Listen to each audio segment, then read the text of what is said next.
So that's the end of limit state of collapse, flexure, that is single reinforced beam, double reinforced beam, flange beams. We have discussed all those things. Then we have completed all those things. We are going to start with the new concept or the remaining part of our limit state of collapse. I told you limit state of collapse will be discussed under 4 headings: flexure, shear, torsion and compression. So we are going to start with the fourth one, that is limit state of collapse, compression. Please give the heading. Right. So we are going to start with limit state of collapse, compression. As we have started limit state of collapse, flexure, we have started that concept. We have started that concept with the assumptions, right? What are the assumptions we considered for the limit state of collapse, flexure? Similarly, we have different assumptions here also for limit state of compression. So we are going to start with that, right? Limit state of collapse, compression, the assumptions we considered. Assumptions we considered. Assumptions. So assumption number 1, just like the thing we have started there, just like we started it there, the first and foremost assumption will be, there also it was, plane sections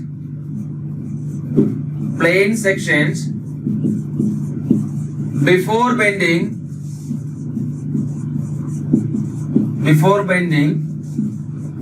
remains plane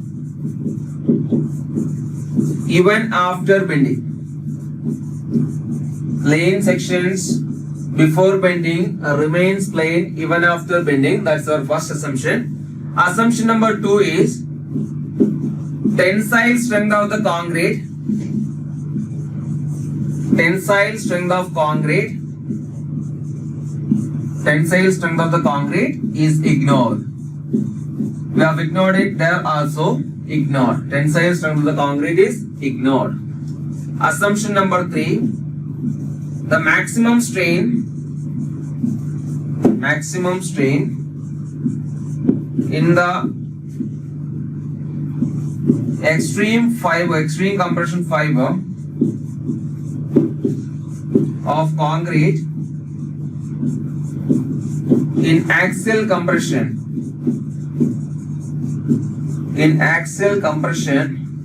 remember it is taken as 0.002. The maximum strain in extreme compression fiber of concrete in axial compression, the extreme compression fiber in concrete in axial compression is taken as 0.002.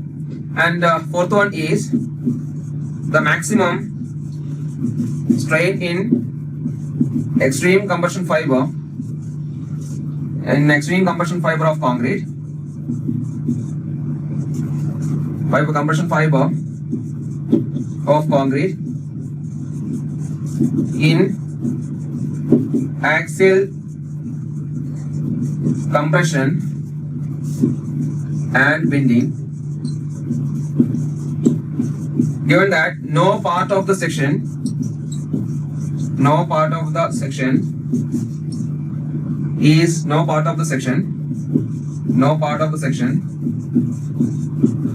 is under tension equal to, or it is given as 0.0035 minus 0.75 into strain at the least compressed edge.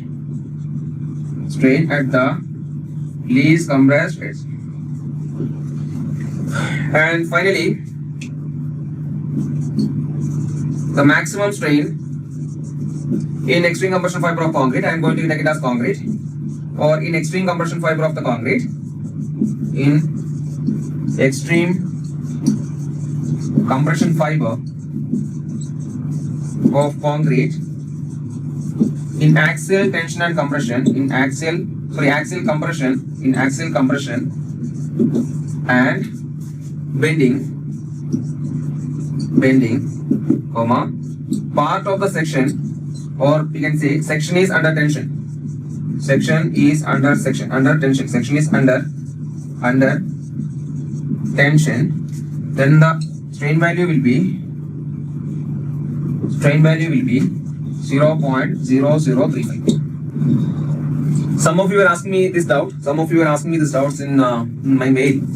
Sir, we have discussed about limit state of collapse flexure, right? In limit state of collapse flexure, there the assumption was the maximum strain in the extreme compression fiber was taken as 0.0035. You have to be careful. That was the assumption for limit state of collapse flexure.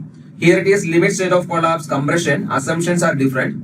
There the maximum strain in the extreme compression fiber of concrete was 0.0035. Here the maximum compression fiber in concrete in axial compression and bending. Both are different, forces are different. This is bending and axial compression, axial forces, compression members. So it is taken as 0.002. Okay, then some of you send me a question and ask me, sir, here it is given as 0.002. It was the reason I told you that I will discuss when I start limit state of collapse compression. This is the reason. The reason here is when it is axial compression, the maximum strain in the extreme compression fiber will become 0.002, right? And the maximum compression, extreme compression fiber in concrete, when the concrete is in, when the compression member is axially loaded and bending is also there, you will understand this. Then the maximum strain will be equal to 0.0035 minus 0.75 into strain at the least compressed edge. And here the maximum strain in the extreme compression fiber where the concrete is in axial compression and bending. Axial compression is there, bending is also there. Section, but some part of the section is under tension. Some part of the section, you can write it. Section is under tension means some part of the tension. Some part of the section. Some part of the section is under tension. The maximum strain will be equal to 0.0035. Mark it up. Just by heart this. Why? Because if they are going to ask you a question from this, you are going to get a direct question. They will give you this statement like this directly. The maximum strain at the extreme compression fiber of concrete in axial compression and bending. When some part of the section is under tension, then what is the maximum strain? It is 0.0035. Sometimes maximum strain in the extreme compression fiber of the concrete in axial compression strain value is 0.002. Remember, if it is in axial compression, it is 0.002. 0.0035 will also be there in the options. Remember that. And here, sometimes what will happen? He will give you the question. In the question, he will give you this strain at the least compression edge.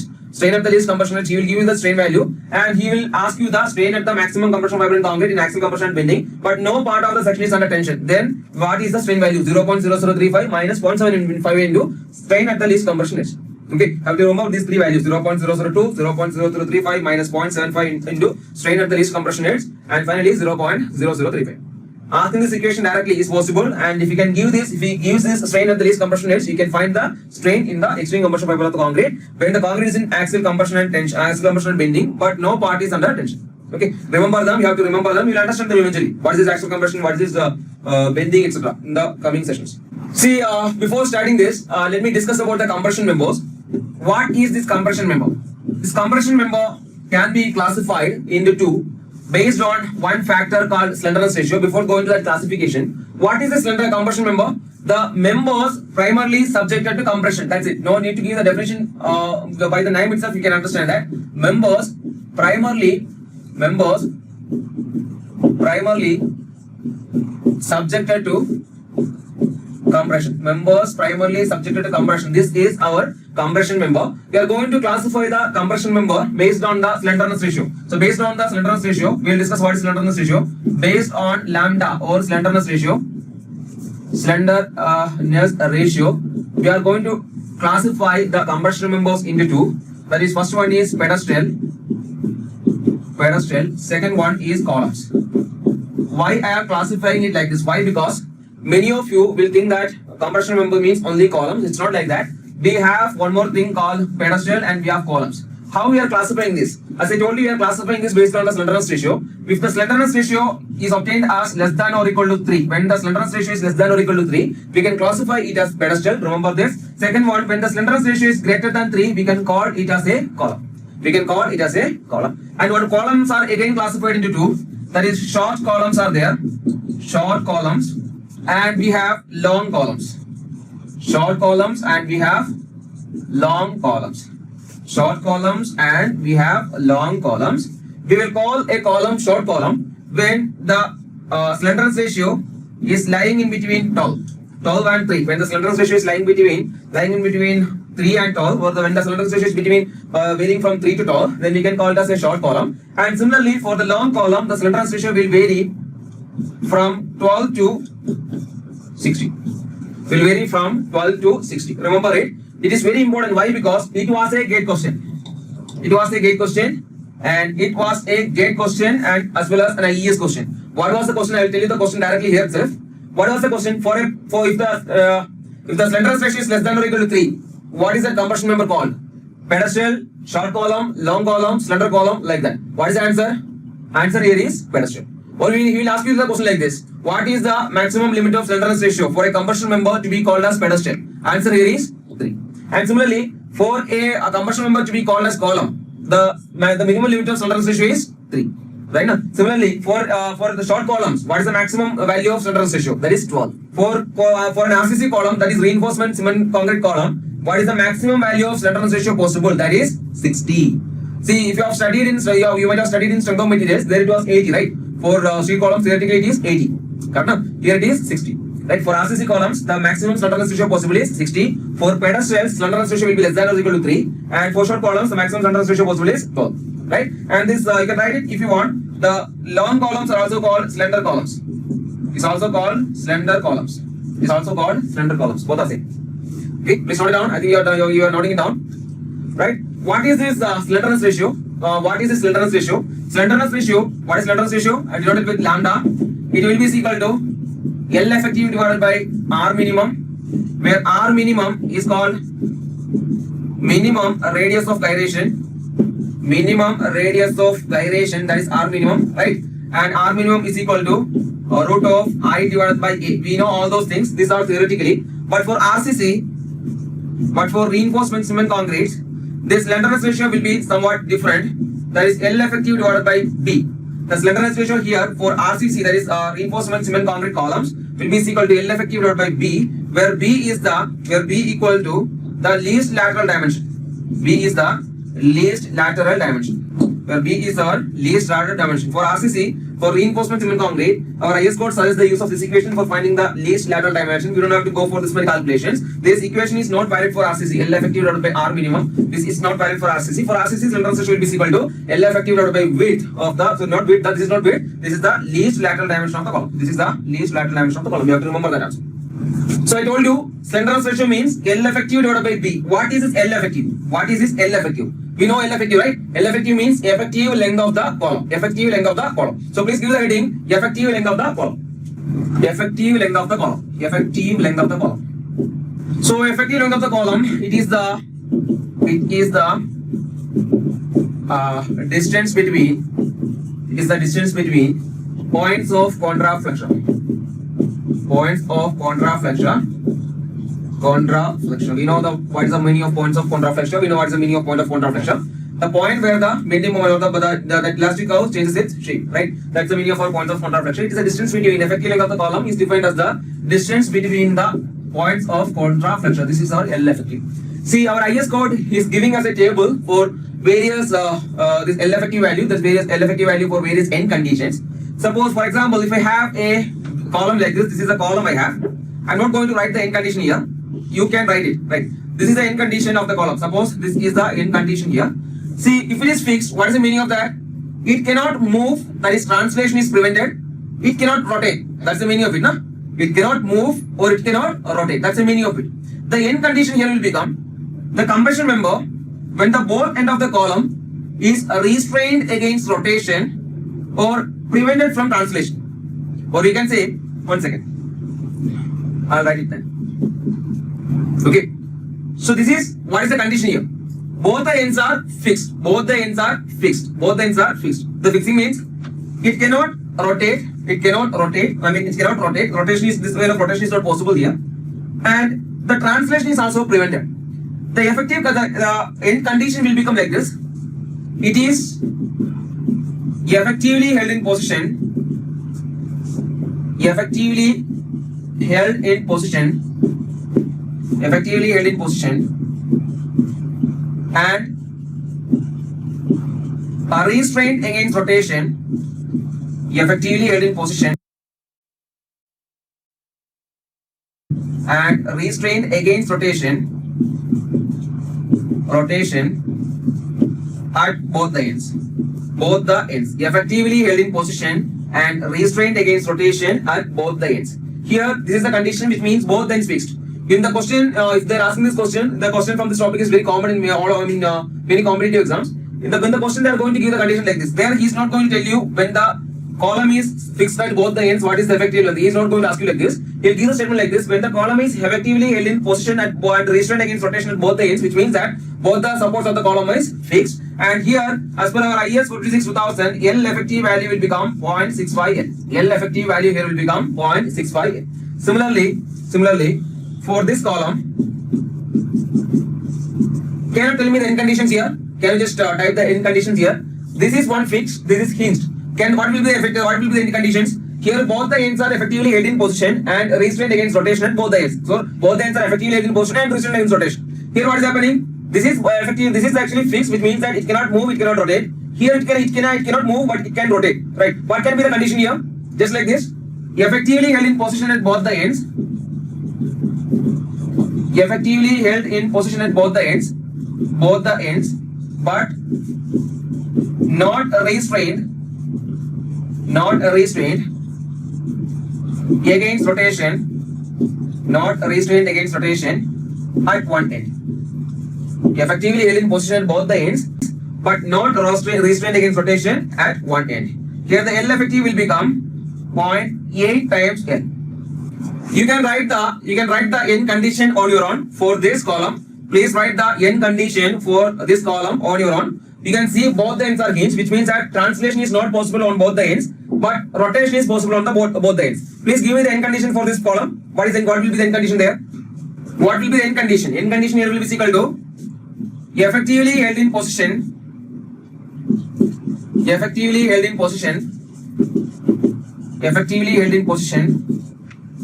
at both the ends,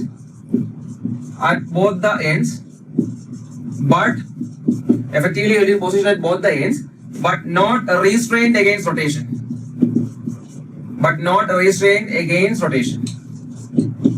On both the ends, right?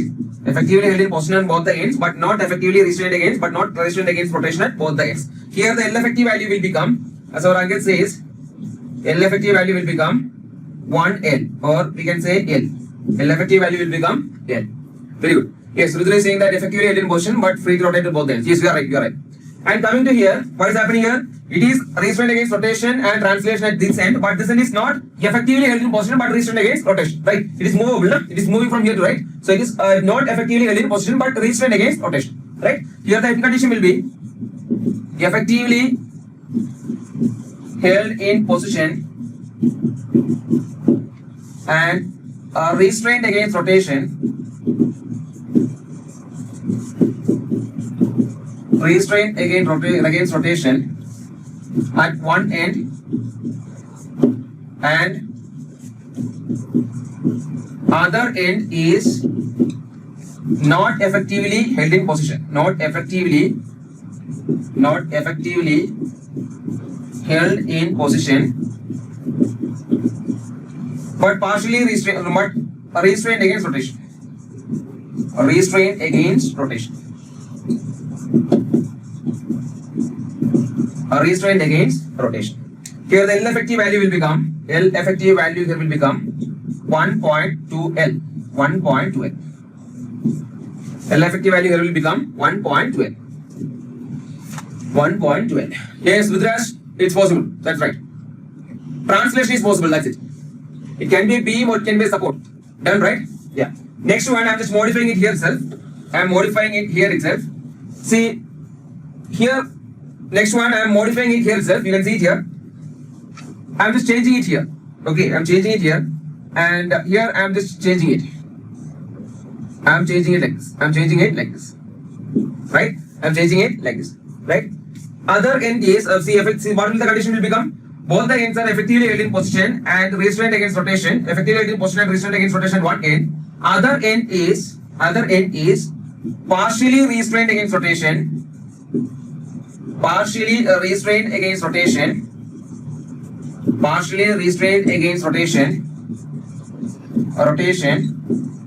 but not effectively held in position.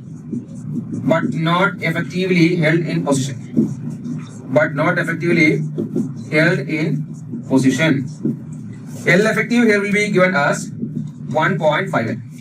What is this condition? Try to write it on your own. Here the condition is effectively held in position, comma, not restrained against rotation at one end, not restrained against rotation at one end, not restrained against rotation at one end, and other end, and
not restrained against rotation at one end, not restrained against rotation at one end, and other end, and restrained against rotation, restrained against rotation, or restrained against rotation, restrained against rotation, one second, rotation, comma, not effectively held in position, not effectively held in position at the other end, effectively held in position but not restrained against rotation at one end, other, and restrained against rotation but not effectively held in position at other end. Here the L effective value will become 2 times L. We'll discuss what is this L, okay? Yeah. And finally, we have last condition. This one. What is this condition? Effectively held in position,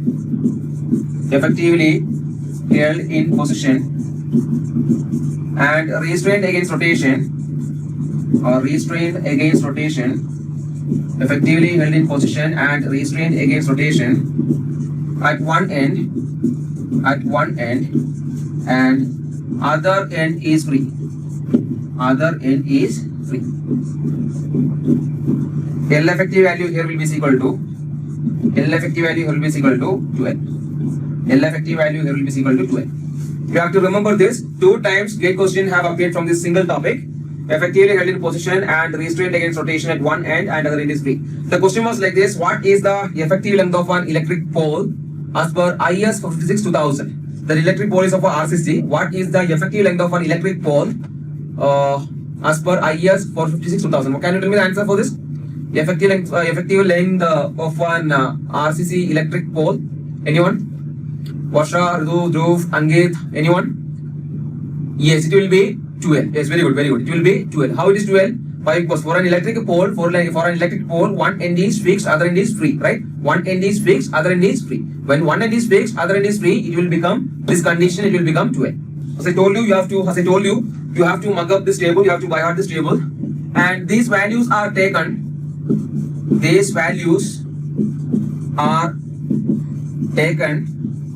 From Wood's table. You have to remember this.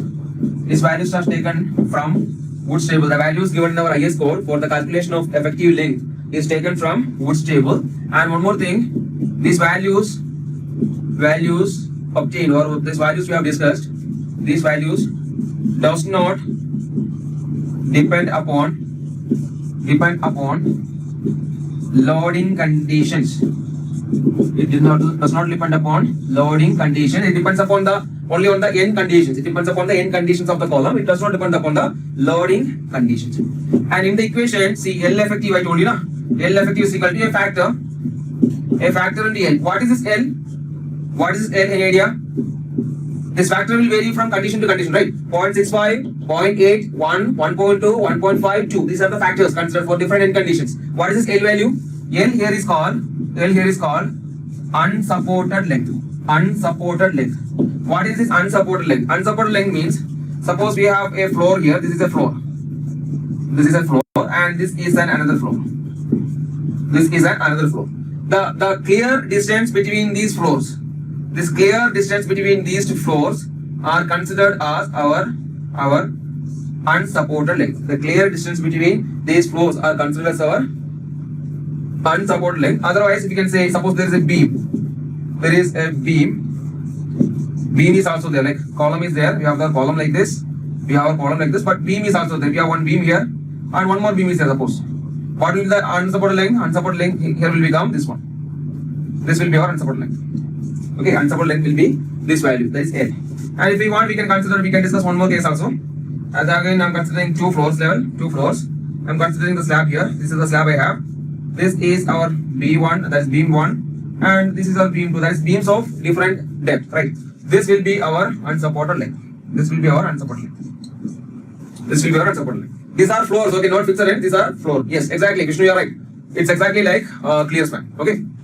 I'll give you a gate question. Please read. I'll ask you this gate question. No need to solve this question. I'll ask you this question. 1 second. I'll read this question.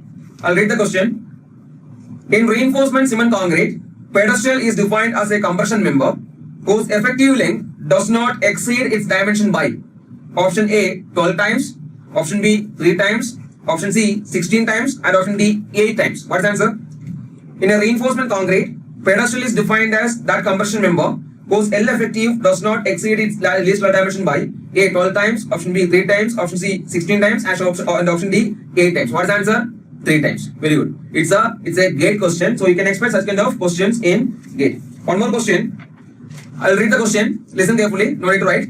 A structural member subjected to compression. Has both translation and rotation restrained at one end, while only translation is restrained at other end. As per IS 456-2000, the effective length factor to be considered is A 0.5, option C 0.65, option C 0.7, and option D 0.80. What is the question? A structural member subjected to compression has both translation and rotation restrained at one end, which means that end is fixed, while only translation is restrained at other end, which means that other end is hinged. As per IS 456-2000, the effective length factor recommended for design is option A 0.50, option B 0.65, option D 0.70, and option D 0.80. Exactly. What is the answer? 0.80. In IES also, questions of this kind is very common. In IES also, from this table is very important. You have to remember the end conditions and you have to remember these values. That is our factors. That is L effective values you have to remember. First one is both and fixed. That is 0.65 L. One and fixed, other end hinged. That is 0.8 L. Both and hinged. That is L. One and fixed, other end is movable. That is whether the L effective value is 1.2 L. One end fixed, other end is partially restrained against rotation but not effectively held in position. Answer is 1.5 L. One end is hinged, other end is movable. Translation is possible. Their answer is 2L. One end is fixed, other end is free. Answer is 2L. So you have to remember these values, and remember these values are taken from Wood's table, and the L value there is unsupported length, which is a clear distance between the floors. Here in this case it is L. Here in this case it is from the bottom of the beam. Here in the distance from the bottom to the top of this portion of the bottom of the higher beam. We were discussing about the limit state of collapse compression. We discussed about the assumptions we have to consider for the limit state of collapse compression. Then we were discussing about the classification of compression member. We classified the compression member into two, that is pedestals and columns. Based on the slenderness ratio, it is less than or equal to, if it is less than or equal to 3, then it is called pedestal. If it is from greater than 3, it is called columns. Columns are again classified into two, that is short columns and long columns. Short columns are that compression members whose slenderness ratio varying between 3 to 12. That is 3 less than lambda less than or equal to 12. That is called our short column. And for long column, the maximum value of slenderness ratio is 60. Then I told you the slenderness ratio is equal to L effective divided by R minimum, that is for normal case, and for RCC it is L effective divided by B, that is least lateral dimension. Then after that we discussed about the L effective values, that is effective length of the column. For different end conditions, what is effective length of the column? Like the effective length of the column varies from 0.65 L if both ends are fixed, both one end is fixed, other end is hinged, it is 8.8 L, 1.2 L, 1.5 L, again 1.5 L, 1.5 L, 2 L, and again 2 L. You have to remember the support conditions also there, right? Then we are continuing with the concepts. Just give the heading classification of the columns. Classification of columns. Please give the heading classification of columns. Right. The columns can be classified based on the reinforcement provided. Based on reinforcement, we can classify the columns. And based on the loading conditions or based on the loading, we can classify the columns. Based on loading conditions, we can classify the columns, and based on slenderness ratio also we can classify the columns. Slenderness ratio. The classification based on slenderness ratio we have already discussed. So these are the basic classification of columns. Based on reinforcement we can classify the columns, and based on shape also we can classify the columns. Based on shape also we can classify the columns into different categories, right? So first one I am going to consider, that is based on reinforcement. Based on reinforcement. See, based on reinforcement provided, we can classify the columns into three. That is, first one is tied column. Second one is spiral reinforced columns. Spiral reinforced columns. Spirally reinforced columns or spiral reinforced columns. You can write spirally reinforced columns. Okay. Then third one is composite columns.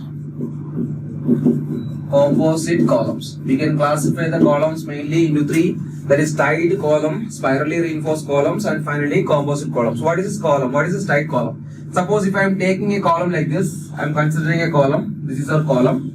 And suppose this is our column. We have the column like this, and this is the extension. The extension of the column is there towards the bottom.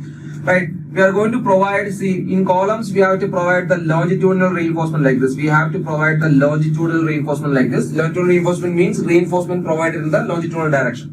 Here also we have to provide our longitudinal reinforcement. If you see the plan, you will understand it in a better way. Suppose I have taken a rectangular beam like this. This is our rectangular beam, and we will be providing our reinforcement like this. This will be our reinforcement, that is called a longitudinal reinforcement. This is the plan, and this is the front view or side view, we can say like that. Okay, this is the column I am having, and this is the longitudinal reinforcement. In columns, what we have to do is, we have to see, suppose we are providing our reinforcement like this, we have to tie this reinforcement together. When we place it, before we place the concrete, we have to tie these reinforcement together. That is called ties. The transverse reinforcement, that is called transverse reinforcement. So based on the type of transverse reinforcement provided, we can classify the column into tie. Right? If I draw the plan, you can understand this in a better way. I am considering the plan of the column here. This is the plan of the column I have. This is the plan of the column I have. This is the plan of the column I have. We have our x-axis, we have our y-axis like this. But here the loading will be somewhere here, which will produce an eccentricity in the y direction, which will produce an eccentricity in the x direction. We will be having eccentricity in both the directions, which is called our axially loaded column with biaxial bending. Uniaxial bending column with axially loaded columns, axially loaded column with uniaxial bending, axially loaded column with biaxial bending. No, it's actually concentrated. It's actually the concentric load. There is no eccentricity in the column. Okay, there is no eccentricity in the column. For the first one, there is no eccentricity in the column. Okay. So in the axially loaded column with uniaxial bending, you can have eccentricity in about one axis. Here it is EX. And EY is also possible, right? But only bending will be only about one axis, right? Here for this column, and bending will be there about both the axes, EX and EY. Next one, based on the slenderness ratio, we have already classified the columns. Based on the slenderness ratio, we have classified the columns into short columns and long columns, right? So I'm not going for that. Now we are going for the classification based on shape. We already know about this thing. Based on shape, how we can classify the columns? In how many ways I can classify the columns? Based on shape, yes, we can have circular columns, we can have rectangular columns. This is our circular column. We can have rectangular columns like this. Rectangular columns are possible, and square columns are also possible. Assume it as a square. If you are not, okay, it's almost square, right? Yes, square columns are there, and columns of different shape is also possible like this, right? For architectural purpose, architectural point of view, we can provide the columns like this also, right? So these are the different shape of columns available. These are the different type of columns which we can provide. You have to remember one thing here: the minimum number of longitudinal reinforcement required for a column. See, this is a circular column, right? What is the? Can you tell me the minimum number of longitudinal reinforcement required for this circular column? Minimum number of longitudinal bars required for this circular column. Exactly, very good. 6. It is 6. 1, 2, 3, 4, 5, and finally 6. These are the minimum number of reinforcement required, minimum number of longitudinal reinforcement required for the column. For this is for circular columns, right? This is our circular column, and for rectangular columns we have minimum of 4 number of longitudinal reinforcement, right? We need a minimum of 4 longitudinal reinforcement are required here, and for square column also we need a minimum of 4 longitudinal reinforcement. Here for such kind of columns we have to provide a reinforcement at every corner. We have to provide longitudinal reinforcement at every corner, right? Here the minimum number of reinforcement, that is longitudinal reinforcement required, is 6. Here it is 4. Here it is 4, and here we have to provide the longitudinal reinforcement at every corner. Yes, Anindita, very good. Vishnuvardhan is saying that 6. Okay, very good, superb. Yeah. Minimum number of reinforcement required, that is equal to 6 and 4. Next one, give the heading caudal provisions or caudal recommendations. Caudal recommendations. See, as I told you, for columns, see, if I consider a column here, we have the column here of any shape, maybe rectangular, maybe circular, or maybe square, of any shape. We have to provide longitudinal reinforcement here. We need to provide longitudinal reinforcement here. This is called longitudinal reinforcement. This is called a longitudinal reinforcement. This is called longitudinal reinforcement. And we have to provide the reinforcement in this way also, which is called transverse reinforcement. We can provide it in the form of lateral ties, or we can say it is our longitudinal, transverse reinforcement. Transverse reinforcement, which can be provided in the form of lateral ties. We have discussed in the tie column. In the tie column, we are providing lateral ties. No? This is called lateral ties, and we can provide helical reinforcement also. Helical reinforcement. So these are the reinforcements which we can provide in the columns. This is called lateral ties, or we can provide the reinforcement in terms of that helical reinforcement also, like this. Okay, these two are separate. Okay, these two are separate. This is one column, and this is another column. Let's say like that. Okay, yeah. So based on slenderness ratio in short column, see, yes, you're right, Rudra, Varsha, we have already classified the columns based on that slenderness ratio, right? We have already classified it. That's why I'm not discussing it there. But that's why I did not discuss it there. Okay, yeah, you're right. So what are the caudal provisions? So first we have to start with the longitudinal reinforcement. Longitudinal reinforcement. What are the IS code recommendations for a longitudinal reinforcement? Or we can say main reinforcement. Longitudinal, this is not W, this is L. Longitudinal reinforcement. What are the IS code recommendations for longitudinal reinforcement? First one, the minimum reinforcement required, or minimum percentage of longitudinal reinforcement. Minimum reinforcement. As per IS code, we have to provide a minimum of 0.5 6%. We have to provide a minimum of, sorry, it is not 0.6, it is 0.8%. We have to provide a minimum of 0.8%. Okay, we have to provide a minimum of 0.8% of gross area. 0.8% of, we have to provide a minimum of 0.8% of gross area. We have to provide a minimum of 0.8% of gross area as minimum reinforcement. And the maximum percentage of longitudinal reinforcement. Maximum percentage of longitudinal reinforcement. This is longitudinal reinforcement, okay? Not the transverse, this is the longitudinal reinforcement. The maximum percentage of longitudinal reinforcement is around 6% of gross area. Around 6% of gross area. And finally, diameter of the maximum, the minimum diameter of the bar. Minimum dia of longitudinal bars. That is longitudinal reinforcement. We have to provide a minimum of 12 mm diameter. We have to provide a minimum of 12 mm diameter bars as longitudinal bars. That means 8 mm dia, 6 mm dia, 5 mm dia, 10 mm dia reinforcements cannot be provided as longitudinal reinforcement in columns. We have to provide a minimum of 12 mm diameter bars. 12 mm, 16 mm, 20 mm, 22 mm, 25, it will go like that. Okay. So after this, cover to reinforcement. Clear cover to reinforcement. The minimum cover to reinforcement, or we can say like this, minimum cover to reinforcement. IS code suggests the use of a cover value of 40 mm or dia of bar. We have to use 40 mm or dia of the bar, whichever is greater. Whichever is greater.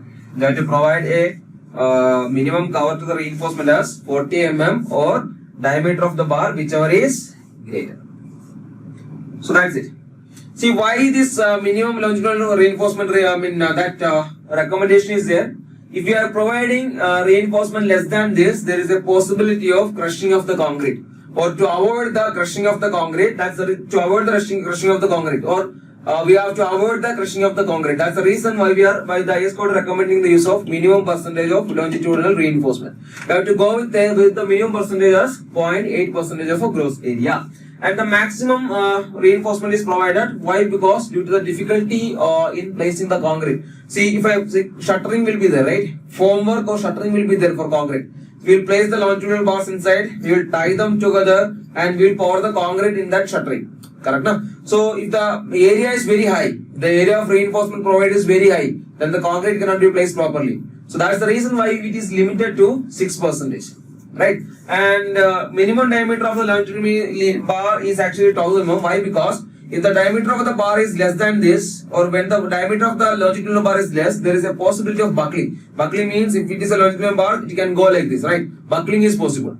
So in order to avoid that buckling, we need to provide a minimum diameter of 12 mm. We cannot go for lower diameter bars. That's the thing why we are using minimum diameter of bars as 12 mm. And this is actually durability criteria. We need to provide a minimum clear cover of 40 mm and diameter of the bar, whichever is greater. For slabs, what was the clear cover?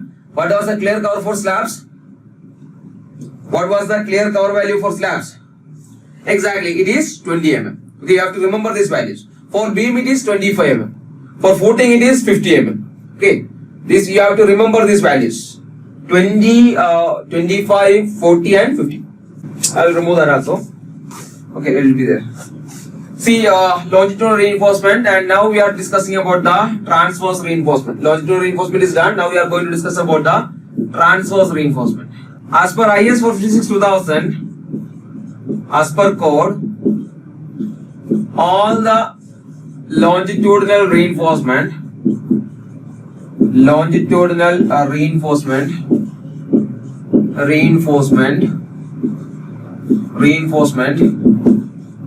must be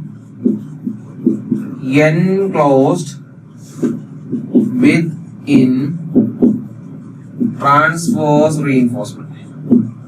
Must be enclosed within transverse reinforcement. It can be provided either in the form of That means lateral ties, we have discussed it, or spiral reinforcement. Spiral reinforcement. We can provide it in the form of lateral ties or spiral.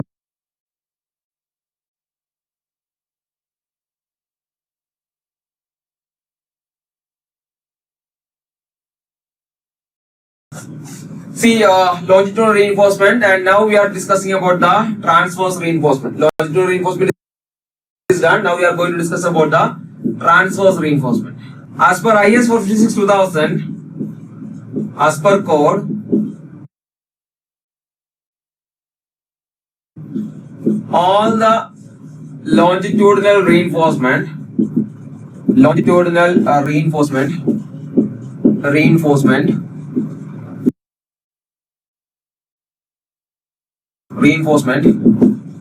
must be enclosed within transverse reinforcement. It can be provided either in the form of, that means lateral ties, we have discussed it, or spiral reinforcement. We can provide it in the form of lateral ties or spiral reinforcement, right? And why we are providing transverse reinforcement? Any idea? Why we are providing this transverse reinforcement in columns? Any idea? Why we are providing transverse reinforcement in columns?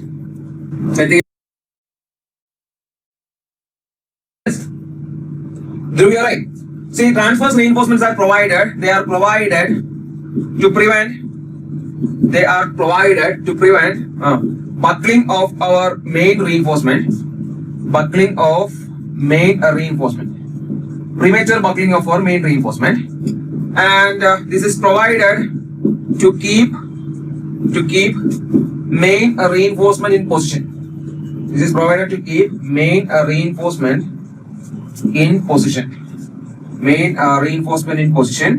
And it will improve the ductility. Ductility can be improved, or it can take care of the shear, torsion, etc. Take care of shear, torsion, etc. if they are acting in the structure, right? To keep the main reinforcement in position. Ridu, you are right. To tie the main, yes, you are right. To hold the reinforcement in position, you are right. Angit, you are right. Very good. And Dhruv, yes, very good. So these are the reasons why we are providing this lateral reinforcement inside the concrete.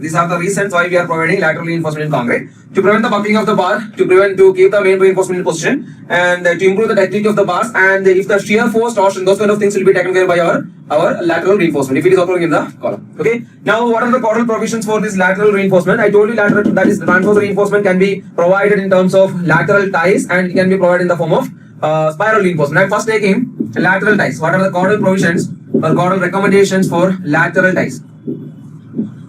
Okay, first one I'm going to consider the tie diameter. Okay, our IS code says that this I'm going to consider the diameter, that is phi of t, that is the diameter of the diameter of the tie. This diameter of the tie should be greater than or equal to diameter of the maximum size of longitudinal bar divided by 4 or 6 mm, whichever is greater. The diameter of the tie should be greater than or equal to diameter of the maximum size of the longitudinal bars divided by 4 or 6 mm. What is the meaning of this? Suppose in our column we can provide, suppose we have provided 4 bars of 20 mm dia, and we can provide 2 bars of 60 mm diameter also. So if we are providing different diameter of bars as the longitudinal bars, we have to choose the maximum of those reinforcement for calculating the diameter of the tie. Right? The diameter of the tie should be greater than or equal to the diameter of the maximum size of the longitudinal bars divided by 4 or 6 mm. Right? We have to choose the maximum of those or greater of those two. The greater of those values. Then next one is tie spacing. Spacing of the ties. We have discussed about this, right? We have drawn the column, na? One tie, another tie. What is the spacing between the adjacent ties? That is the tie spacing. As per IS 456-2000, if I take the tie spacing, or it should be less than it should be less than or equal to least lateral dimension. Lesser than or equal to least lateral dimension, or 16 times the diameter of the bar, 16 times the diameter of the longitudinal bars. 16 times the diameter of the longitudinal bars. And finally 300 mm. 300 mm. I have to choose the minimum of them. Or we can say lesser. We have to choose the lesser value. Least lateral dimension. If the size of the column is 250 by 300, then the least lateral dimension there is 250 mm, right? So you have to choose the least lateral dimension, 16 times the diameter of the longitudinal bars and 300 mm. You have to choose the minimum from them.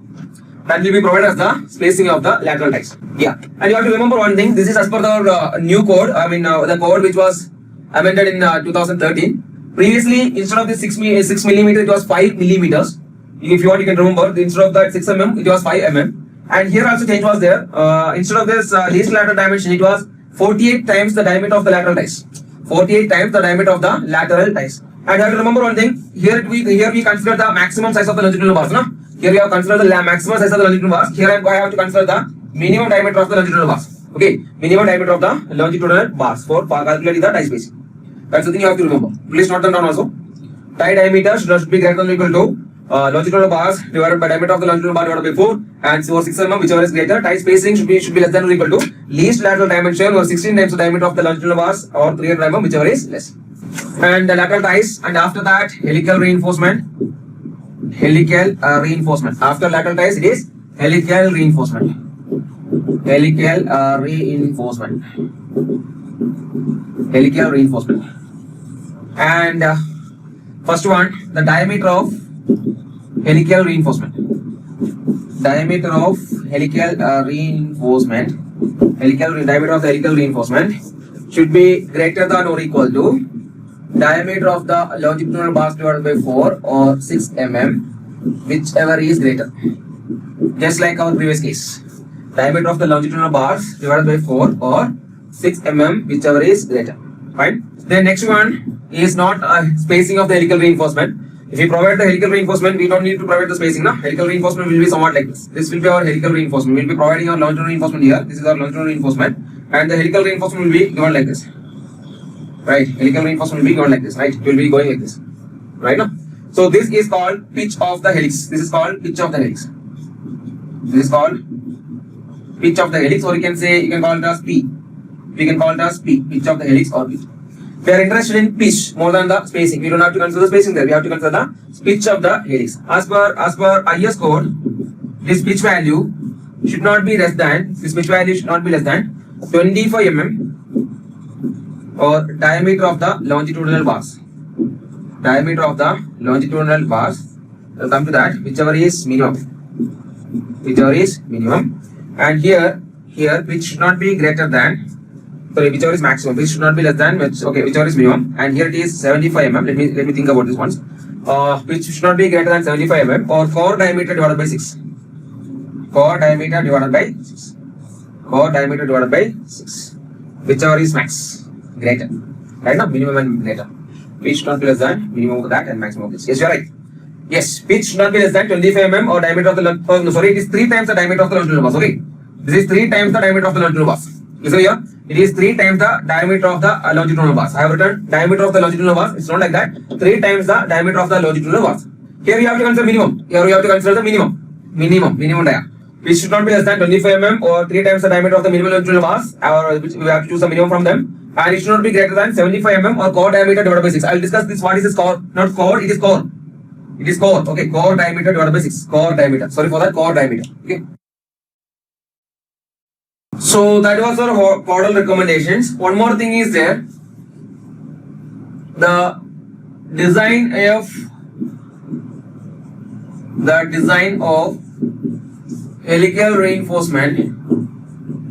The design of helical reinforcement should satisfy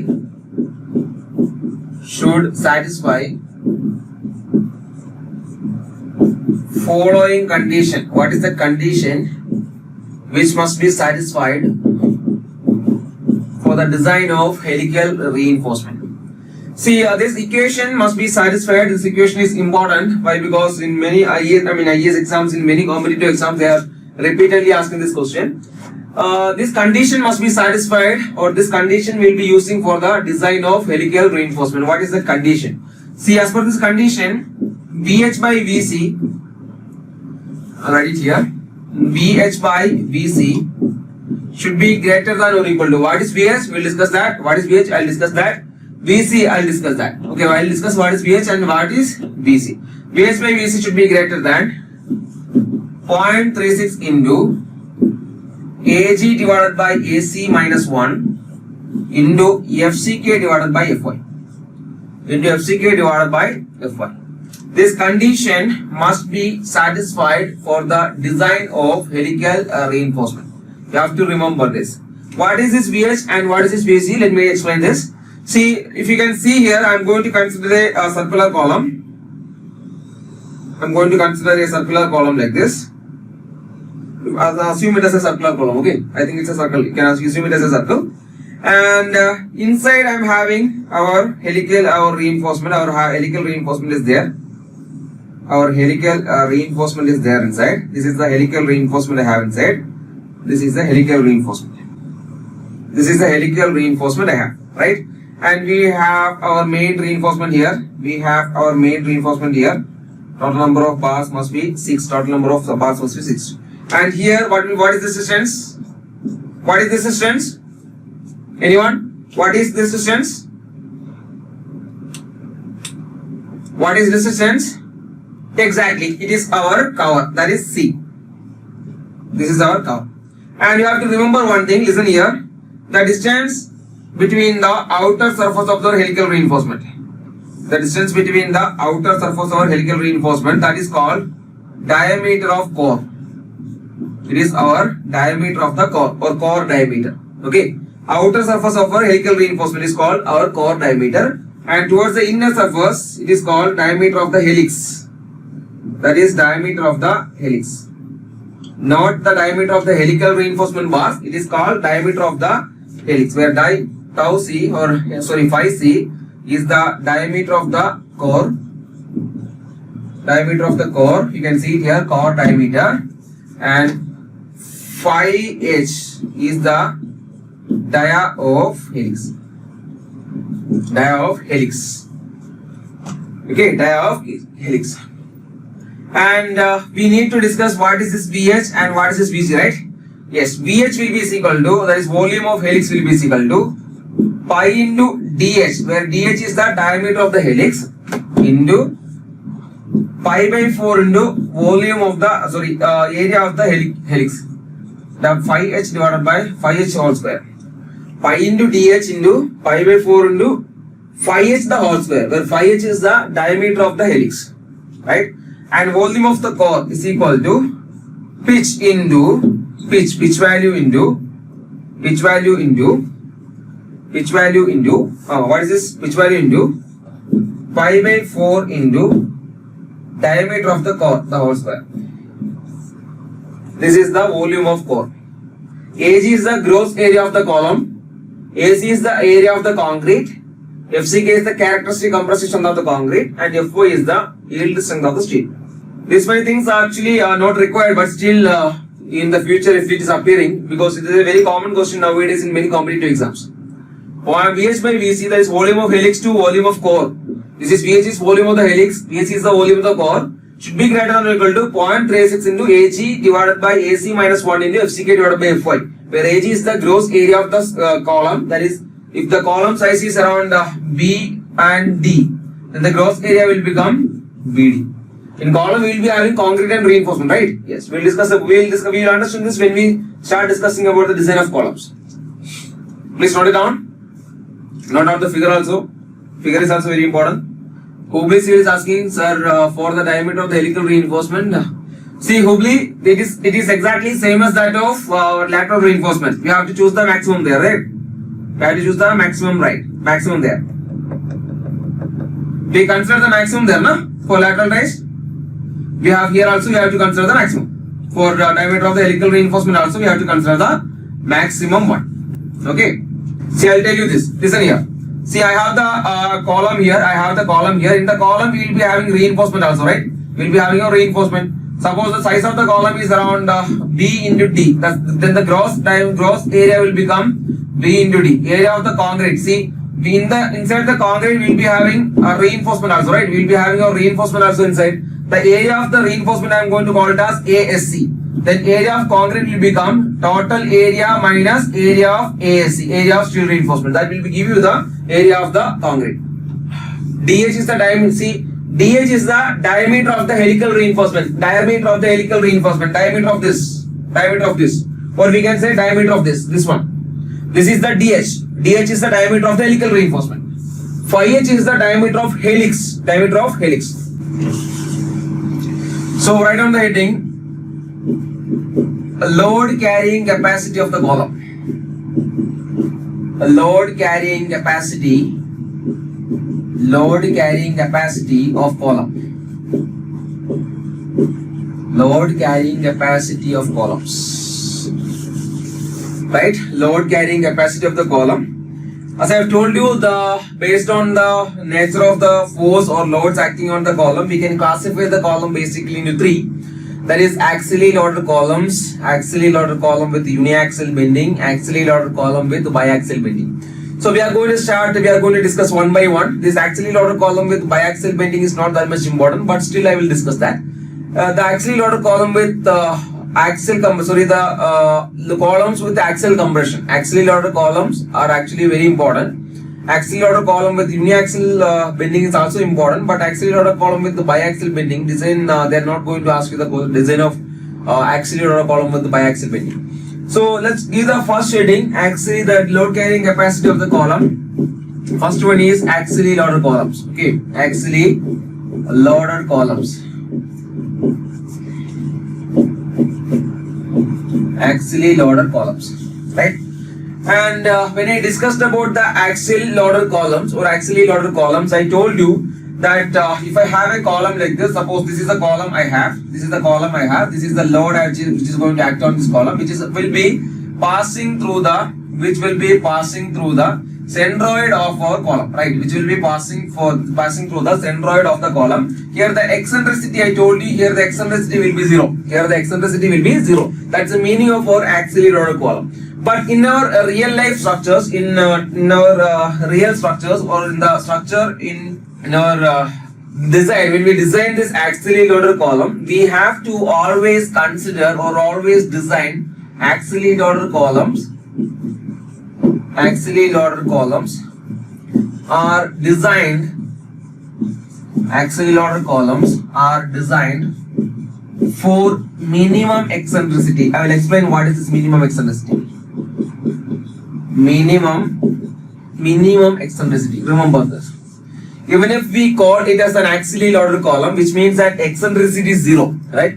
But when we talk about these reinforced cement concrete columns, there is some small eccentricity is always possible in these reinforced cement concrete columns. Why? Because due to lateral loads or due to the loads which is not considered in the design, or we can say like this, due to unforeseen loads. Unforeseen loads means the loads which we didn't consider during the design. So which due to these factors, there is always a possibility of this bending in the column. So that's the reason why we have to design an axially loaded column for a minimum eccentricity. We have to consider an eccentricity even when we are considering our axially loaded columns. You have to remember like this, axially loaded columns are always designed for a minimum eccentricity. Even if actually, the meaning of axially loaded column is eccentricity is 0, no eccentricity is there, no bending is there. Even then, axially loaded columns are designed for a minimum eccentricity due to these factors. Why? Because the lateral loads which are not considered in the design, or we can say due to some unforeseen things considered in the design, we have to consider a minimum eccentricity. Right? This minimum eccentricity is given in our IS code. We have to design our axially loaded column for a minimum eccentricity. This minimum eccentricity is given in the IS code like this: unsupported length divided by unsupported length divided by 500. Unsupported length divided by 500 plus least lateral dimension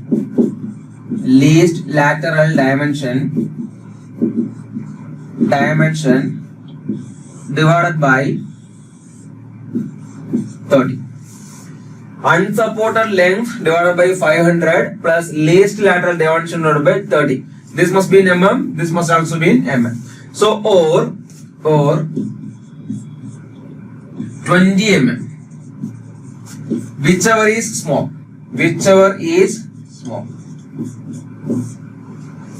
What does it say? Our IS code says that the axially loaded columns must be designed for a minimum eccentricity. This minimum eccentricity is given by the equation unsupported length by 500 plus least lateral dimension divided by 30 or 20 mm, whichever is smaller. Suppose after calculating this, I got a value of 20. So I got a value of 21. Which one will you consider? Which one will you consider for as E minimum? Will you consider 21 or 20 as E minimum? We have to consider 20 as the E minimum, which means that the maximum E minimum possible is 20 mm. Maximum minimum eccentricity possible is, maximum value of minimum eccentricity possible in the axial loaded column is 20 mm. It is not 21 mm, right? Suppose in the calculation you got a 19 mm value here. Which one will you consider for the design? Will you consider 19 or 20? Which one will you consider? You have to consider 19 mm as the minimum eccentricity for axially loaded column. Getting it? Right? After the calculation, if you are getting 19 here, you have to choose the minimum. That you have to choose the 19 mm as the minimum eccentricity. Got it? Yeah, that's it. And this equation is valid for square columns and circular columns. For rectangular columns,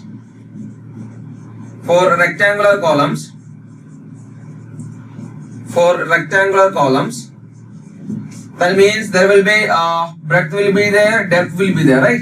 So for rectangular columns, we have to consider the E minimum in the x direction and y direction. We can consider the E minimum in x direction. This kind of questions are also possible. Sometimes he will directly ask you the E minimum value for rectangular column also. Then we have to choose the least lateral dimension. Lateral dimension means breadth and depth. You have to choose the minimum of them. We have to calculate the E minimum value. Sometimes in the question, for rectangular section, you will be having breadth and depth. Now, he will ask you the minimum eccentricity value for x axis and y axis. Then in that case, we have to calculate the E minimum value like this: unsupported length, that is L, divided by 500 plus the dimension in the x direction divided by 30 or 20 mm is also there. 20 mm, that is the E minimum in the x direction. We have to choose the minimum from them, and E minimum in the y direction will be equal to least lateral dimension divided by, so unsupported length divided by 500 plus D in the y direction divided by 30. Remember this equation, one of the most important equation in the whole RCC. You can find many number of questions from this. That is least unsupported length divided by 500 plus least lateral dimension divided by 30 or 20 mm, whichever is lesser. Okay, please note it down. For rectangular sections, if they are asking you to find the E minimum in the x direction and y direction, you have to go for this. L by 500 plus dx divided by 30 or 20 mm. E minimum value is equal to L by 500 plus divided by 30 or 20 mm. 20 mm is also there. Or 20 mm, whichever is smaller. Okay, please note it down. So now we are going for the design of, or we are going to calculate the load carrying capacity of the columns. So when we discuss about the load carrying capacity of the column, remember the classification of the columns based on the loads acting on it. See, we have classified the columns based on the load acting on this like this. That is axially loaded columns were there. Axially loaded column with uniaxial bending were there, and axially loaded column with biaxial bending were there, right? In axially loaded column, or when I discussed that axially loaded column with you, I told you that when I have the column like this, suppose I have the column like this, and this is the center of the column, and we'll be providing the column load exactly at the center of the cross section. Suppose if I have a square column like this, suppose I'm having a column like this, and this is the point where I'm going to apply the load, or we can say the E eccentricity there will be equal to 0. This is actually theoretically possible. See, in reality, even if we consider a column as axially loaded, or even if we apply only axial load to the columns, there is always a possibility of eccentricity due to some unforeseen factors. Like, see, if I consider a column like this, there is a load applied, there will be lateral loads acting in the column. There will be lateral loads will also be there acting on the column. So we have to consider them also in the design. So considering all those factors, our IS code says that all the axially loaded columns, even if only axial loads are there, that is purely axial loads are there, even if the eccentricity is 0, we have to design all the axially loaded columns for a minimum eccentricity. You can write it all the axially loaded columns, or you can write it axially loaded columns. Axially loaded columns are designed for a minimum eccentricity. For a minimum eccentricity, all the axially loaded columns are designed for a minimum eccentricity or E minimum. And as per our IS for PGCE 2000, this E minimum is given like this. E minimum is equal to unsupported length, or I can say L divided by 500 plus LLD divided by 30 or 20 mm. Whichever is less. Whichever is less. What is L? Here the L here is unsupported length. L here is unsupported length. Unsupported length. L here is unsupported length. And LLD here is least lateral dimension. Least lateral dimension. L here is unsupported length and LLD is the least lateral dimension, which means that E minimum is equal to unsupported length divided by 500 plus least lateral dimension divided by 30 or 20 mm, whichever is less. And I asked you if the E minimum, suppose here I obtained the E minimum value as, here after this equation I obtained the E minimum value as 18. Which one will I consider as an E minimum? If I calculate after calculation I obtain it as 18 mm, which one will I consider as the E minimum? Will I consider 18 or 20 mm? Exactly, we will go for 18 mm. Very good. Suppose if I am not 18, suppose I am getting 21 mm here. Which one will I consider as E minimum? Which one will I consider for E minimum? I will consider here, exactly, I have to consider 20 as the E minimum. Remember this. Okay, 20 as our E minimum. Alright. And similarly, sometimes in the question, he will ask you to calculate the E minimum both in the x direction and both in the y direction, which means both along the breadth of the column and both along the depth of the column. In that case, E minimum in the x direction will be equal to, similar to this, unsupported length divided by 500 plus least lateral dimension. Instead of this least lateral dimension, the dimension in the x direction divided by 30 or 20 mm, whichever is less.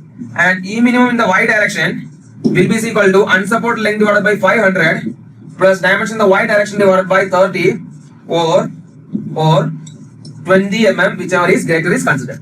Okay, this is for rectangular section. Sometimes if he is giving you, if he is giving a rectangular column and he is just directly asking you the E minimum, choose the least lateral dimension. Sometimes he will ask you to find the E minimum in both the directions. Both the things will be there in the option. In that case, you have to choose this. Okay, go for this and remember this equation. It's one of the most important equation in this chapter. That is limit state of collapse compression. Done? Yeah, go for it very fast. And into the maximum for E minimum. See, for both, we should consider minimum. Did I say maximum? Did I say maximum? Sorry for that. We have to choose the minimum of the two. Okay, minimum of the two. We have to choose the minimum of the two. I'll repeat again. See, E minimum is equal to L by 500 plus dx by 30 or 20 mm. Here, L by 500 plus dy by 30 or 20 mm. In both the cases, E minimum x will be equal to minimum of these two, and E minimum my is equal to minimum of these two, not the maximum. Okay, they will ask you to calculate the E minimum about x axis and y axis. That's the reason why you have to calculate both of them. Okay, yeah. So write down one question. Everyone please write down a question. An axially loaded column write down an axially loaded column is of 300 mm size, 300 mm square. An axially loaded column is of 300 mm square in section. An axially loaded column is of 300 mm square in section. The effective length of the column is given as 3 meter.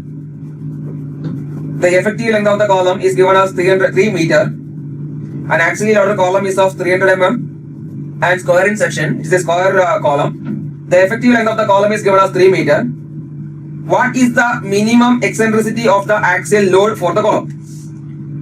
What is the minimum eccentricity of the axial load for the column? What is the minimum eccentricity for the axial load for the column? Options are also there. It's an IES question asked in 2006. Option A 0, option B 10 mm, option C 16 mm, and option D 20 mm. Try to calculate it. An axially loaded column is of 300 mm and square in section. The effective length of the column is given as 3 meters. What is the minimum eccentricity of axially load for the column? Here we are given with the effective length. Consider it as our unsupported length. Okay. Consider as the support conditions are not given. We have to consider it as our unsupported length. That is L. Let's see. Okay, Dhruv, let's see. Let me see the question once. So I'll read the question for you.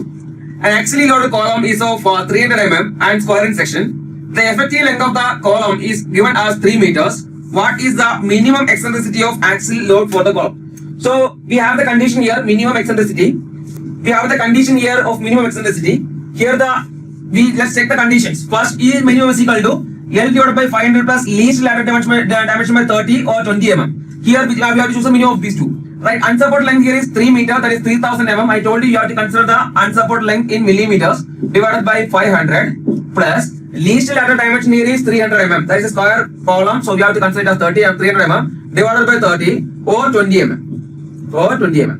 You can see here, this is 6 and this will become 10. So it is equal to 16 or 20 mm. 16 mm or 20 mm. Which one will I consider for the design? Which one will I consider as the E minimum? I have to choose the minimum of these two. What is the minimum of these two? The minimum of these two is 16 mm. So E minimum is equal to 16 mm. E minimum will be equal to 16 mm. Very good. Everyone is getting me the correct answer. Very good. Very good. E minimum here will be equal to 16 mm. Done, right? Please note it down. We are moving on. We are moving on to the next concept. Write down one more question. Write down one more question. An RCC column of size. An RCC column of size 450 mm by 600 mm 450 mm by 600 mm 450 mm by 600 mm 450 mm by 600 mm has an unsupported length of 3 meter. An RCC column of size 450 mm by 600 mm has an unsupported length of 3 meter. The minimum eccentricity for axially loaded column is. The minimum eccentricity for axially loaded column is. The minimum eccentricity for axially loaded column is. I'll read the question for you. An RCC column of size 450 mm by 600 mm has an unsupported length of 3 meters. As per IS 56 2000, the minimum eccentricity for axially loaded column is. So here the column size is given. Column size is given as 450 mm by 600 mm. Column size is given here. And the unsupported length is given as 3 meter. We are asked to find the minimum eccentricity. The minimum eccentricity is equal to L by 500. That is unsupported length by 500. Unsupported length by 500 plus least lateral dimension divided by 30 or 20 mm, whichever is minimum. That is our minimum eccentricity. Correct? L here is 3 meter. That is 3000 mm divided by 500 plus least lateral dimension is here is 450 mm divided by 30 or 20 mm. Tell me the answer. What is the value of this? This will become 6 and this will become, what is the answer here? What is the answer here? I think it's 14, right? What is the answer here? 450 divided by 30, 14 point something, right? It will be something around, yes, 21. You will be getting it as 21. You will be getting it as 21. It's 15. So you will be getting it as 21. So 21 or 20, which one will you consider for the design? Which one will you consider for the design? You have to choose the minimum of the above. That is 20 mm will be the E minimum value. 20 mm will be the E minimum value. Got it? 20 mm will be the E minimum value. Got the concept? Did you get the concept? Is it clear? Did you get the concept? Next you can write the load carrying capacity of our axially loaded columns. We are going to start discussing about the load carrying capacity of our axially loaded columns. Axially loaded columns. See, when we talk about the axially loaded columns, we will be having column here. In column we have concrete. In column we have steel, right? Steel means longitudinal steel. The load will be taken by our longitudinal steel. We have concrete here, we have steel here. If I apply a load, suppose I am going to take the load as PU, that is the maximum load I am applied. If I apply that load, some portion of the load will be taken by the concrete. I am going to call it as PC and I am going to call the load taken by our steel as PS. So the ultimate load carrying capacity of the column, ultimate load carrying capacity of our column, that is PU is equal to PC plus PS. That is load carried by the concrete and load carried by the steel. See, if I consider stress, what is stress? That is load divided by area. That is stress in concrete. I am considering it as FCC. Will be equal to load in concrete divided by area of concrete. Stress in steel is equal to load in steel divided by area of steel. Can I say like this? From this, can I say PC is equal to AC into FC and PS is equal to AS into FCC? I can say like this, right? Yeah. Then I am going to call it as PC is equal to FCC into AC plus PS is equal to FSC into AS. Right? What is FCC? We are designing this column in limit state of collapse, right? FCC as per IS 46 2000. FCC. What is the design strength of concrete? What is the design stress of concrete? What is design stress of concrete? Anyone? What is design stress of concrete? What is the design stress of concrete? Exactly, it is It is 0.45 FCK. It is not FCK. It is 0.45 FCK. Exactly. FCC will become 0.45 FCK into AC plus FSC into AS. See, this FSC value we cannot consider it as 0.87 FY. That 0.87 FY is for tension. Here we are considering the compressive loads. No? So our FSC value will be varying for different kinds of steel like this. FSC value is found to be 0.87 FY for Fe 250 grade steel and 0.79 FY for Fe 450 grade steel and 0.74 something 746 we can say FY for Fe 500 grade steel. So FSC value will be varying for different grades of steel as it is compressive stress, not compressive stress. So this is the equation for finding the ultimate load carrying capacity. But as I told you, we are not going for this. We are not going for this. As all the axially loaded columns are designed for a minimum eccentricity, our IS code suggests the use of this formula for this a modified formula of this. Instead of this 0.45, I'll consider 0.4 FCK into AC plus instead of this FSC, I'm going to consider a value 0.67 FY into ASC. Getting it? Considering minimum eccentricity. Considering minimum eccentricity. Considering minimum eccentricity. Considering E minimum. Considering the effect of E minimum. All the axially loaded columns are designed for a minimum eccentricity, that is E minimum. When we consider that effect, ultimate load carrying capacity will become 0.4 FCK AC plus 0.67 FY into ASC. This 0.45 will become 0.4. Here 0.87, 0.79, these things are not to be considered. FSC will be taken as 0.67 FY ASC. Right? So we were discussing about this. That is the load carrying capacity of the axially loaded column. I told you the ultimate load carrying capacity. If I am applying some load on the column, if I apply the load on the column, the concrete and the steel which is present has to take care of that load PU, right? Suppose I am taking that the load which has to be carried by the concrete as PC and the load which has to be carried by the steel is PS. Load is PC, the PC is the load carried by the concrete and PS is the load carried by the steel. And if I take the ultimate load carrying capacity, PU will become PC plus PS. What is PC? PC is the load carried by the concrete and PS is the load carried by the steel. So FCC into AC plus FSC into AS. What is FCC into AC? You can see it here. Stress is equal to load by area. The stress in concrete is equal to load in concrete by area of concrete. Right now, so stress in steel is equal to load in steel divided by area of steel. By that, PC will become FCC into AC. PS will become FSC into AS. I'm using it here. PC will become FCC into AC plus FSC into AS. Right now, so PCC. What is PCC? Sorry, FPCC. What is FCC? It is the design strength of the concrete. Design strength of the concrete as per IS 56-2000 is 0.45 FCK into AC. And here FSC, that is the stress in the steel into AS. See here we cannot consider 0.87 FY. Why? Because we are considering the axial compression here. It is not the axial tension. Right? So FCC is generally found to be 0.87 FY for Fe 250 grade steel, 0.79 FY for Fe 415 grade steel, and it is 0.746 something for Fe 500 grade steel. For different grades of steel, FSC value will be different in axial compression. So our IS code suggests the use of one equation.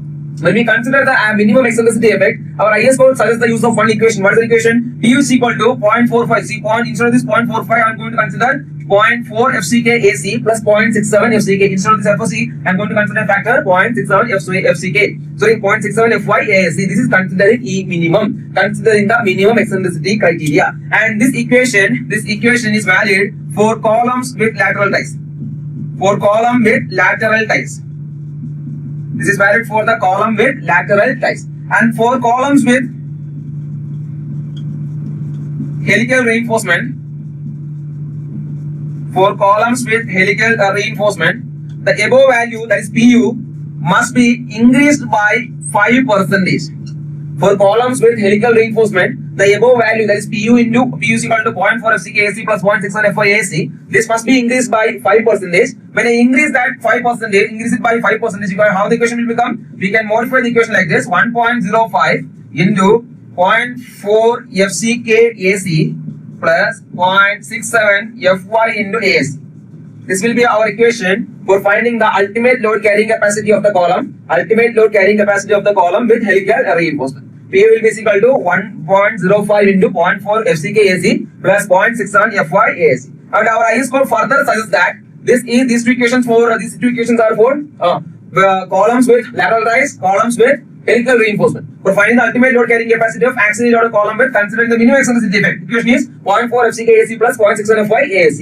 And this is the column, the ultimate load carrying capacity of the axially loaded column with helical reinforcement considering minimum eccentricity effect is equal to 1.05 into 0.4 FCK plus 0.61 FY into ASC. One more thing is there. The IS code further suggests the use of equation, that is PU is equal to 0.45 FCK into AC plus 0.75 Fy into ASC. 0.45 FCK into AC plus 0.75 Fy into ASC, neglecting the eccentricity effect. Neglecting, or if you are not considering that minimum eccentricity effect in the consideration, then we have to use this equation for finding the ultimate load carrying capacity. That is neglecting minimum eccentricity effect. Neglecting minimum eccentricity effect. If you are not considering that eccentricity effect, that is minimum eccentricity effect, ultimate load carrying capacity of the column will become 0.45 FCK into AC plus 0.75 Fy into AC. Neglecting the minimum eccentricity effect. If you are not considering that minimum eccentricity into consideration, or if in the question it is given that minimum eccentricity effect is not considered, then the equation will become 0.45 FCK into AC plus 0.75 Fy into AC. Okay. Please note it down. It's important actually.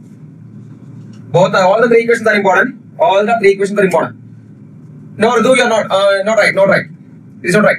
If you are done, I will give you question. Question number 1. Please note down question number 1. Are you ready to solve the questions? Are you people ready to solve the questions? I think so, right? All right. Yes. Start solving this question. I will read you the question. Yes, super. Yeah. Question is the ultimate load carrying capacity of a column. The ultimate load carrying capacity of a column. The ultimate load carrying capacity of a column of size, ultimate load carrying capacity of a column of size 300 mm by 600 mm size, 600 mm. The ultimate load carrying capacity of a column of size 300 mm by 600 mm with minimum percentage of steel is. With minimum percentage of steel is. In the bracket, use M20 concrete and Fe415 grade steel. What was the question? The ultimate load carrying capacity of a column of size 300 mm by 600 mm with minimum percentage of steel is M20 grade concrete and F415 grade steel. Options are also given. I will be giving you the options. Option A 1840 kilonewton. Option A 1840 kilonewton. 1800 kilonewton. 1800 kilonewton. And option C 1829 kilonewton. 1829 kilonewton.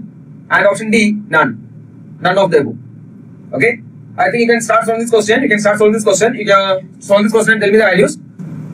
Okay, I'll give the hint. See, in this equation, you can see area of concrete is there, area of steel reinforcement is there. Area of concrete is there, area of steel reinforcement is there.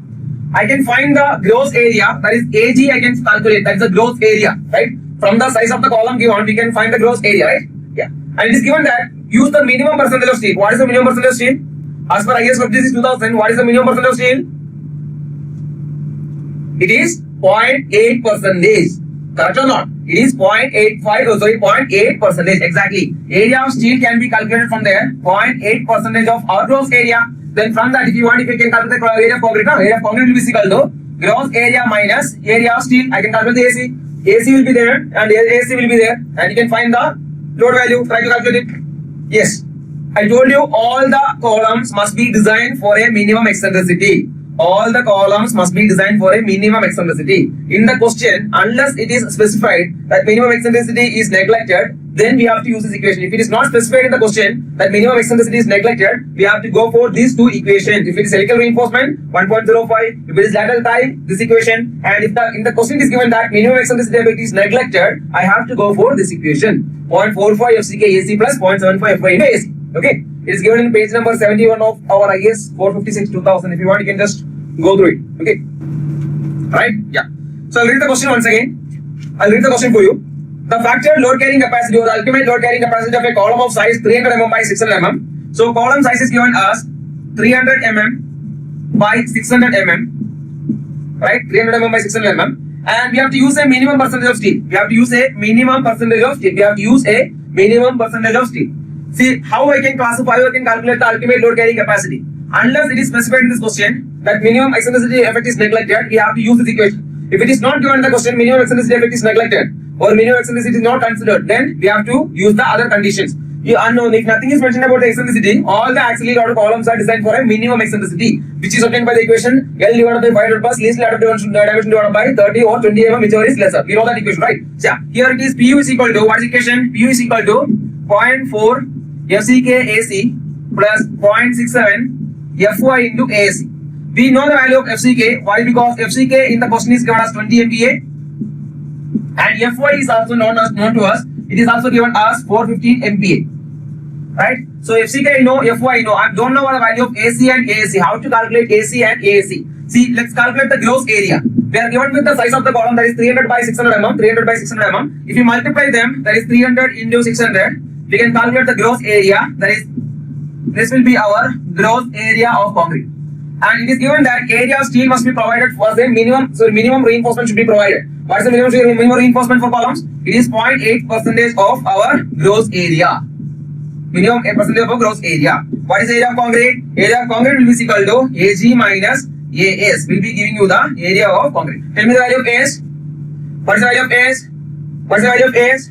What is the value of As? It is 1440 mm square will be the area of steel, right? Area of steel will be equal to 1440, right? Yeah. Then what is the area of concrete? It is 17856, right? 17856, right? Yes, 15856 mm square will be the area of concrete. So these are the values. All the values are obtained to us. This one will become 0.4 into FCK is 20. AC is area of the concrete that is available to us. 17850. That is the concrete, now area of concrete. Yes. Then plus 0.67. What is the value of Fy? Fy is 458 concrete. What is the area of steel? Area of steel? Area of steel is 1440 mm square. So what is the total load carrying capacity? We will be getting it as 829 kilonewton will be the ultimate load carrying capacity of the column. Yes, 828.87 or 818.29 or 829 kilonewton will be the ultimate load carrying capacity of the column. See here, nothing is mentioned about the lateral reinforcement. So most probably it will be lateral ties only. Right, it is lateral ties only. In the question, if it is given that the column is with helical reinforcement. If the column is with helical reinforcement, what is the change in the ultimate load carrying capacity? If the column has to be designed with helical reinforcement, what will be the change in the ultimate load carrying capacity? Anyone? If the column has to be designed with helical reinforcement, what will be the change in the ultimate load carrying capacity? Yes, if the for helical reinforcement, if it is for helical reinforcement, if it is for helical reinforcement, the ultimate load carrying capacity will become, it will be increased by 5%. It will be increased by 5%. Multiply it with 1.05. You can calculate it. You will be getting the answer there. Right? The ultimate load carrying capacity will be increased by 5%. Got it? Got the answer? Is it clear? I hope it's clear, right? Yes. Yes. And this is saying that 1920. Okay, I'm going with the answer. That is 10920.25 kilonewton. If we use helical reinforcement, you can compare this to now. If we use the helical reinforcement, the load carrying capacity will be increased. That's the thing you have to remember here. It will be increased by around 5%.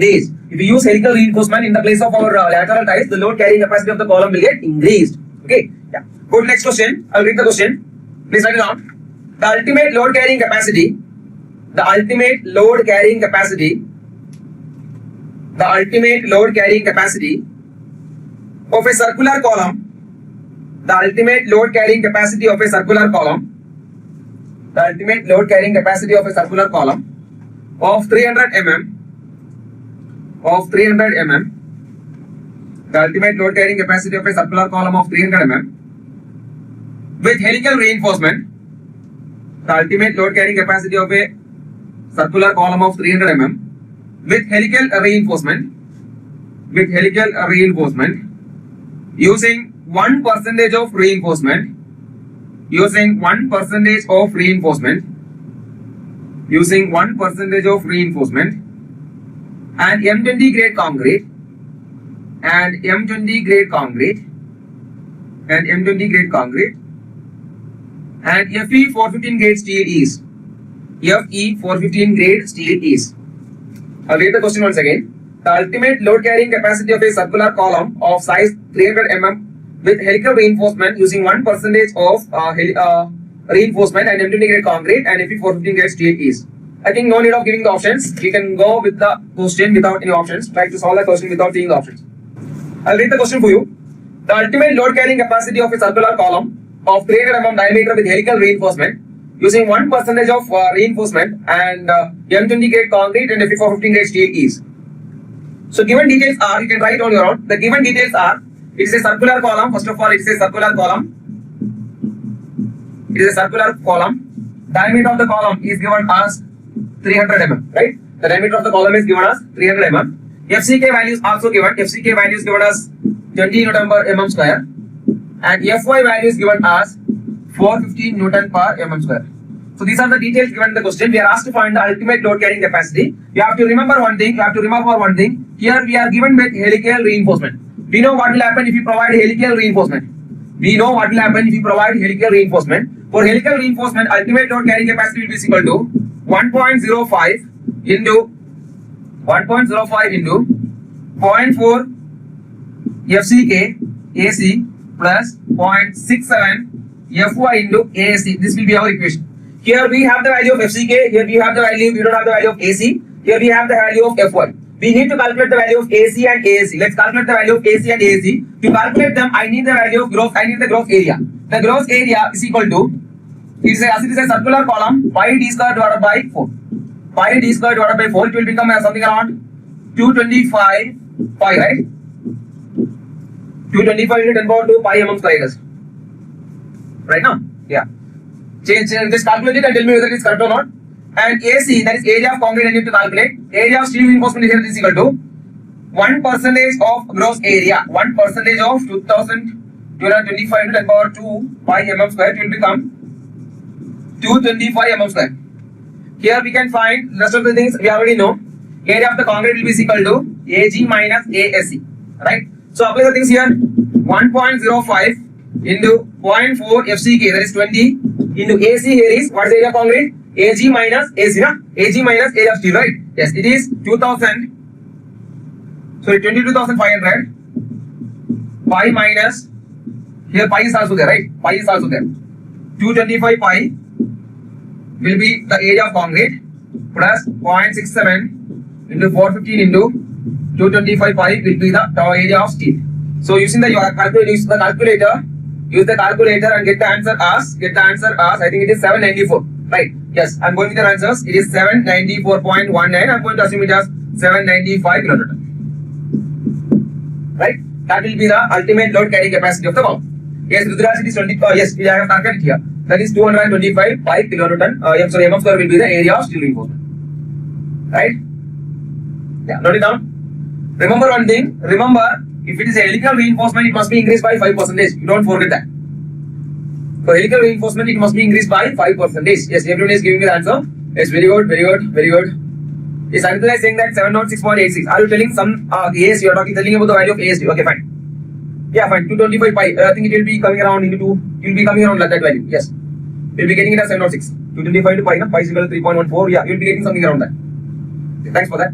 Yes, that's the answer. Answer here will be 794 kilonewton. Remember this, we have to multiply it with 1.05. It must be increased by 745%. Right now. So one more question. Write down that question. It is a gate question asked in 2004. Write down. See, you can get very simple questions, very simple questions, basic questions. You can expect and get exam from the design of columns. Okay. So write down the question. An RCC short column with 300 mm square cross section. An RCC short column with 300 mm square cross section.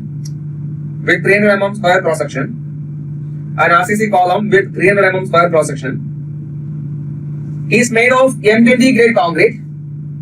And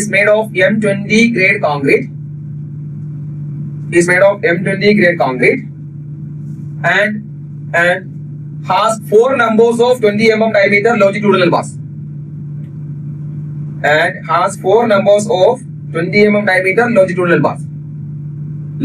bars. In the bracket, it must be Fe415 grade steel. Okay, Fe415 grade steel. Right? Full stop. Ignoring the reduction in the area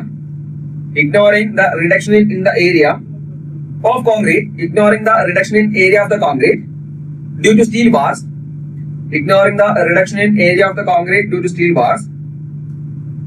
the ultimate load carrying capacity of the column is, ignoring the reduction in the area of the concrete due to steel bars, the ultimate load carrying capacity of the column is. I'll read the question once again. An RCC short column with 300 mm square cross section is made of M20 grade concrete and has 4 numbers of 20 mm diameter longitudinal bars, Fe 415 grade steel. Then, ignoring the reduction in area of concrete due to steel bars, the ultimate load carrying capacity of the column is. Try to give it a try, please. Try to solve the question.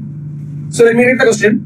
An RCC column with 300 mm square cross section is made of M20 grade concrete and 4 numbers of 20 mm diameter longitudinal bars of Fe 415 grade steel. Ignoring the reduction in the area of the concrete due to steel bars, the ultimate load carrying capacity is. So we are given with an RCC short column. The size of the column is given as 300 mm by 300 mm. Right? It is a square cross section. It is a square column. So the size of the column will become 300 mm by 300 mm. And we are asked to find the ultimate load carrying capacity. Here the AST is not given. Okay, let's forget about that. We know the ultimate load carrying capacity, as it is nothing is mentioned about the eccentricity of the column. If the minimum eccentricity effect is considered, then the equation will become this. Otherwise, we have to consider the different equation. We have already discussed about that. If nothing is mentioned about the minimum eccentricity, so we have to consider that minimum eccentricity into effect, right? And second thing is, it is nothing mentioned about the lateral reinforcement. So nothing is mentioned about the lateral reinforcement. So I am going to consider the lateral ties here, right? So P will be equal to 0.4 FCK into AC plus 0.67 Fy into AS, right? We know the value of FCK, that is 20. We know the value of Fy, that is Fe 415 grade steel, that is 415 Nm per mm square. We need to calculate the area of the concrete. We need to calculate the area of the steel. So area of the steel here given us, 4 numbers of 20 mm diameter bars. That is 20 mm diameter bar, 4 numbers. It will become 400 pi will be the area of the steel reinforcement.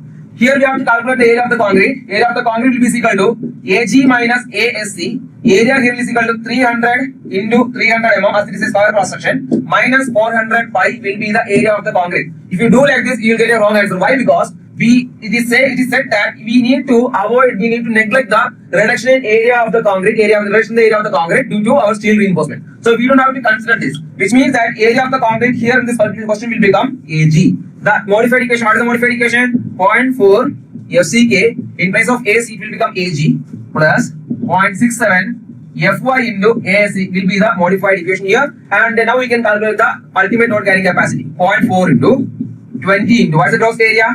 That is 300 mm by 300 mm plus 0.67. Fy here is 415. Area of steel here is 400 pi. So using or multiplying them, you will be getting the answer here. What is the answer here?